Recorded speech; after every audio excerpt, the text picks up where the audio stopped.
So welcome welcome welcome welcome to spider web info guys. तो आज मैं explain करने वाला हूँ तेरी बातों में उलझा जिया मूवी। तो स्टार्ट करते हैं। बट एक सेकंड, अगर तुमने चैनल को सब्सक्राइब नहीं किया है तो कर लेना, ठीक है, याद से। और वीडियो को लाइक भी कर देना। वैसे पूरी वीडियो देख लो, मज़ा आएगा, तब लाइक कर देना। स्टार्ट करते हैं।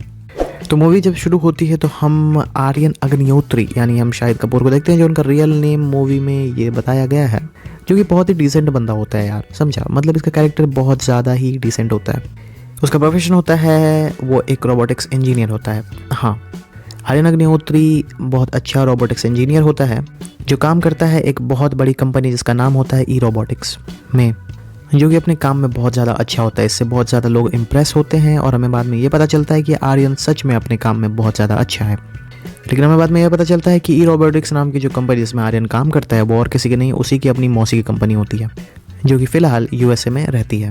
और वो सारे काम वहीं से अपने देखती है कि उसकी कंपनी में क्या चल रहा है, यानी जो कंपनी इंडिया में है। और हाँ भाई, आर्यन की मासी की शादी नहीं हुई है। हाँ, उन्होंने शादी नहीं की है, बिकॉज कि वो पूरा ध्यान अपने काम में लगाती थी, जिसके कारण से ऑब्वियसली उन्हें डेटिंग का कभी टाइम मिला ही नहीं। सीन शिफ्ट होता है, फिर हम देखते हैं कि आर्यन की जो मासी है आर्यन को मिलने के लिए यूएसए बुलाती है, क्योंकि शायद वो किसी टाइप के रोबोटिक्स पे काम कर रही थी, उसी के बात डिस्कस करने के लिए। आर्यन की जो मासी है वो उसे ये बोलती है कि तुम्हें इस कंपनी में रहकर और कुछ भी सीखना है ताकि तुम आगे बेहतर बन सको, और तुम्हारी मदद मेरी मैनेजर कर देगी, जो कि ऑब्वियसली वो आर्यन के मैनेजर थी। और वो उस जगह रखी हुई थी जहाँ पे आर्यन का घर था, यानी यूएस में भी आर्यन का एक घर था, बिकॉज कि ऑब्वियसली मौसी वहाँ पे उसकी काम करती थी, तो ऑब्वियसली वहाँ पे घर तो होगा ही ना। और वो मैनेजर और कोई नहीं, कृति सेनन ही होती है, जिसका नाम होता है सिप्रा। अब देखो भाई, समझने वाला तुरंत समझ जाएगा कि इसमें कैरेक्टर क्या रोल प्ले कर रहा है, बिकॉज कि यहाँ पे सबसे पहले तो ये झटका लगता है कि आर्यन को जो जो पसंद है वो सिप्रा को सब पता है, ठीक है। उसको सब पता है कि उसे क्या पसंद है, और सेम उन दोनों की पसंद मिलती है। इतना बड़ा कोइंसिडेंस कैसा होता है मुझे भी नहीं पता, लेकिन मूवी में आगे चलकर पता चल जाता है। सो सुनते जाओ। वो आर्यन की हर चीज़ में मदद करती है, जैसे कि उसके लिए खाना बना देती है, उसके हर एक चीज़ को मेंटेन करके रखती है, उसके कपड़ों को धो देती है, कपड़ों को मेंटेन करके रखती है, सब चीज़ वो करती है उसके लिए। And also she is perfect in all things. इसलिए आर्यन को शिप्रा बहुत अच्छी लगने लगती है और वो दोनों साथ में टाइम स्पेंड करने लगते हैं बहुत ज़्यादा। और इसी बीच आर्यन को शिप्रा से मोहब्बत, इश्क, प्यार हो जाता है, और साथ ही साथ शिप्रा को भी आर्यन से प्यार हो जाता है। फिर सीन शिफ्ट होता है। उसके बाद हम देखते हैं कि आर्यन की मौसी डायरेक्ट उसके घर में आ जाती है, जिसे देखकर वो थोड़ा सा अजीब फील करने लगता है। आर्यन उन्हें बताना चाहता था कि उसे सिप्रा से मोहब्बत हो गई है, प्यार हो गया है, लेकिन हमें यहाँ पे ये ट्विस्ट पता चलता है कि यानी उसकी मासी को सारा कुछ पता है कि क्या हो रहा है। वह हंसते हुए आर्यन को बोलती है कि सिप्रा और कोई नहीं बल्कि एक रोबोट है। हाँ, अब देख लो, टेक्नोलॉजी इतनी ज़्यादा एडवांस हो गई है कि रोबोट खा पी भी सकता है इंसानों वाले खाने, और उसके अंदर इमोशंस भी है। और देखो, ये रियलिटी को चैलेंज कर देता है, बट जो भी हो, मूवी में बहुत अच्छा तरीके से रिप्रेजेंट किया गया है, बिकॉज कि इसको एक लव ट्रायंगल से जोड़ दिया गया है, इसीलिए मूवी में ये जान फूंक देता है। तो आर्यन की जो मासी है वो यही चेक करना चाह रही थी कि उसका बना हुआ रोबोट्स जो है, क्या वो परफेक्ट है, क्या वो दूसरों से बातचीत कर सकते हैं, क्या वो घुल मिल के रह सकते हैं, जिसका सबसे पहला एग्जाम्पल सिप्रा ही थी, बिकॉज कि वो जितने भी रोबोट्स थे उन सब में से परफेक्ट थी। बट यहाँ पे तो प्यार ही हो गया यार। तो आर्यन की मौसी उसे कहती है कि मुझे और भी ज़्यादा मेहनत करना पड़ेगा ताकि मैं जान सकूँ सिप्रा के बारे में, इसीलिए मुझे तुम्हारी मदद चाहिए ताकि मैं उसे और अच्छे तरीके से जान सकूँ कि वो लोगों के बीच में घुल मिल कर कैसे रह पाती है। अब देखो भाई, आर्यन की मासी ने तो सब कुछ अपने एकदम कैजुअल अंदाज में बोल दिया था, बट यहाँ पे आर्यन की फटकी चार हो जाती है, बिकॉज कि वो जिससे प्यार कर बैठा था वो इंसान ही नहीं है। भाई को नॉर्मल बंदा भी शौक में चले जाएगा, समझ में आ रहा है तुम्हें, और भाई दुख में भी चले जाएगा। भाई पसंद भी आया तो भाई मशीन, क्या बोलूँ यार, किस्मत में ये लिखा था। तो यहाँ पे हम देख सकते हैं आर्यन की हालत पतली हो चुकी थी, बिकॉज कि उसका दिल भी टूट गया था, और ऑब्वियसली वो लव करने लगा था उससे, और उसे अब अजीब लग रहा था कि अरे मैंने क्या कर दिया।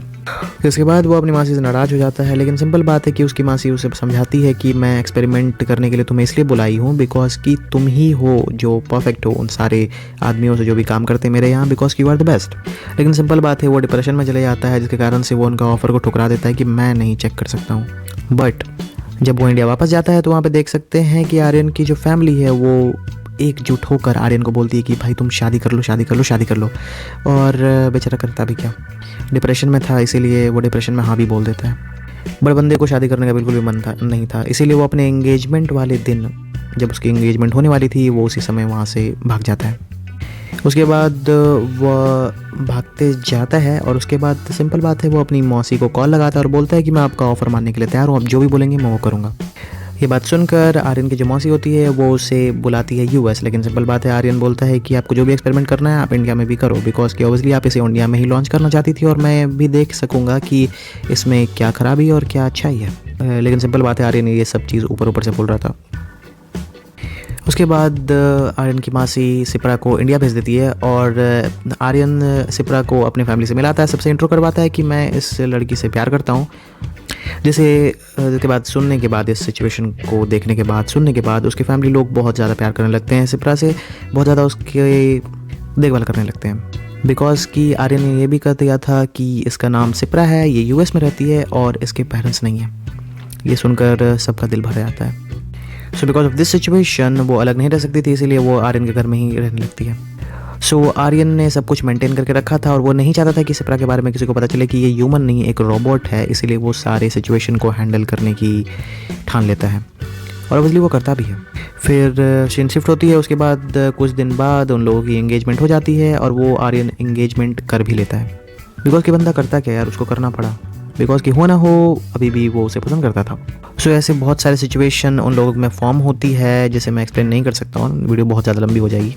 मतलब सिंपल बात है, सिप्रा की कभी कभी बैटरी डाउन हो जाती थी, वो लोग कभी पार्टीज़ में भी जाते थे, कोई भी सिचुएशन होता था तो कभी कभी ऑकवर्ड मोमेंट हो ही जाता था, because she is not human यार, सी इज़ रोबोट, समझना चाहिए। मतलब मूवी है यार, मैं भी क्या ही बोल रहा हूँ। बट एक बार सिचुएशन ये होता है कि आर्यन का एक कज़न था, वो सिप्रा को चार्ज होते हुए देख लेता है। उसके बाद वो सिप्रा से पूछता है कि ये तुम क्या कर रही हो, मतलब ये सब क्या कर रही हो तुम अपने साथ। तब सिप्रा एक मशीन की तरह, इसलिए वो मशीन थी, वो सब कुछ उसे बता देती है। सो बाद में हमें पता चलता है कि आर्यन को सब कुछ पता चल चुका था, इसीलिए वो अपने कज़न के पास जाता है और ये बोलता है कि अगर तूने ये बात किसी को बताई तो मैं तुझे सही में जान से मार दूंगा। इस कारण से ऑब्वियसली उसके कज़न की फट जाती है। उसके बाद समय बीतता है, उसके बाद सीन शिफ्ट होता है, हम देख पाते हैं कि यहाँ पे आर्यन की और सिप्रा की शादी होने वाली थी, लेकिन उससे पहले ही उसने अपने दोस्त को सब कुछ बता दिया था। उसके दोस्त ने ये सलाह दिया कि तुम किसी रोबोट से शादी मत करो, तुम्हारी ज़िंदगी बर्बाद हो सकती है, और भाई तू मेरी बात समझ, तू जो भी कर रहा है बचकाना है। लेकिन जिस दिन उसकी शादी होती है तो हम देख पाते हैं कि सिप्रा उस समय अपने आप को चार्ज कर रही होती है, लेकिन उस समय लाइट चली जाती है और वो बाद में आती जाती रहती है लाइट। अब ओवसली वोल्टेज अप डाउन होते रहता है, जिसके कारण से शॉर्ट सर्किट हो जाता है। और सिंपल बात है, उसके पास नर्वस सिस्टम तो नहीं है ह्यूमन जैसे, उसका पूरा सिस्टम ही ख़राब हो जाता है, जिसके कारण से सिप्रा बहुत ज़्यादा अजीब बिहेव करने लगती है और ये सब लोग नोटिस भी करते हैं। और ये अजीब हरकत यहाँ तक पहुँच जाता है कि शादी के दिन जिस समय सब लोग अपने काम में बिजी रहते हैं, उसी समय बीच में आकर वो डांस करने लगती है ऐसे नॉर्मली। ऑब्वियसली भाई एक तरह का ऑकवर्ड मोमेंट क्रिएट हो ही जाता है, बिकॉज कि वहाँ पे रिलेटिव्स भी थे ना। सो उन्हें रोकने के लिए कोई आता भी है उसे रोकने के लिए, तो वो उसे थप्पड़ मार देती है।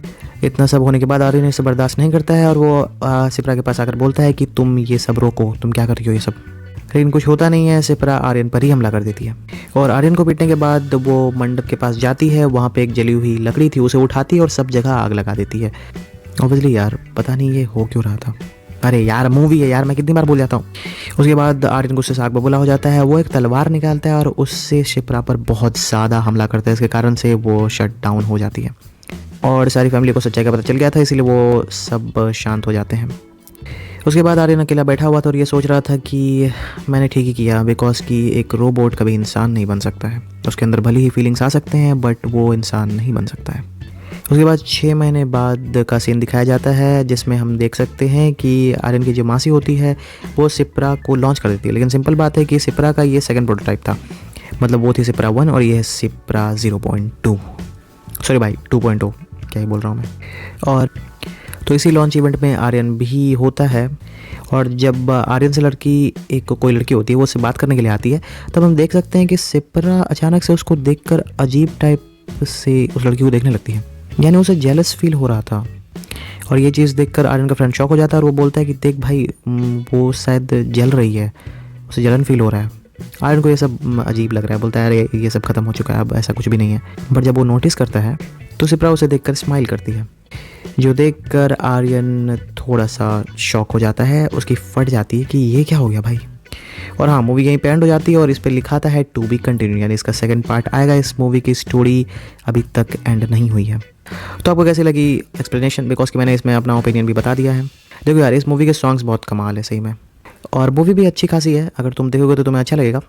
सो चैनल पर नए हो तो चैनल को सब्सक्राइब कर देना, स्पाइडी वेब इन्फो को प्यार देते रहो, इस वीडियो को शेयर भी करना जिन्होंने इस मूवी को नहीं देखा है अभी तक। तो मिलते हैं आगे अच्छे से वीडियो के साथ, अच्छे से एक्सप्लेनेशन वीडियो के साथ। तब तक के लिए बाय।